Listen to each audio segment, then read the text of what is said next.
How much time do you think I've stolen of people's attention? We talk about the democratization of attention. Would you have guessed this? Over 2 million minutes people have spent watching my channel. Being the 700,000th most popular YouTube channel, I stole 2 million minutes away from other people's maybe more traditional ways of advertising. And this is what you need to understand. Any business that you're in, you're now a content company.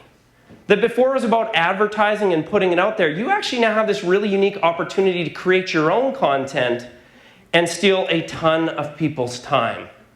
It's interesting, because what this actually does is, people don't trust advertising in the same way. But what you can do is you can stop saying you're better, meaning, advertising, which I'm not saying advertising doesn't work. Don't hear that. Advertising is very important. I use it. It's a great thing. But you also have this new stream of actually being your own content company where rather than just saying it, you can actually prove it by people being able to see it. Question, which of these two guys would you want training you?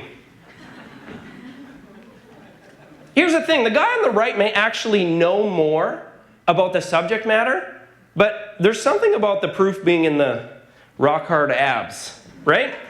And here's the deal is that on social, you actually get this window to your audience where if you say, hey, I'm a realtor, I'm a great realtor, people love me, like we can all cherry pick 3 testimonials from good customers who write something nice where they didn't even read it. You said, hey, can I say this? Say that you said this? Sure.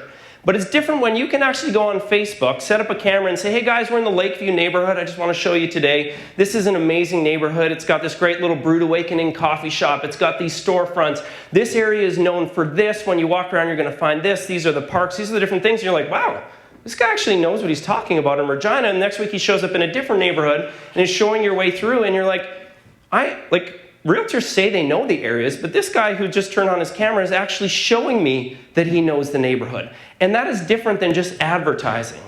And in some ways, I believe your content shows who you really are. Now, we can try and fake this. We can try and make content that isn't true to our businesses. But at the end of the day, our bullshit meters are getting better and better and better for sniffing out whether something is an ad or if it's actually true. And so what we work with our clients on is saying, what if we took some advertising money, not all of it, we're not saying pull out advertising, what if we took some of it and we invested in creating valuable content for our audience? Because we have this thing, we call it the magic zone, is in one circle we have this giant thing of what people care about, and then there's what you care about in the business, and typically there's this little spot in the middle where there's some overlap where we can find common ground and ultimately answer this question.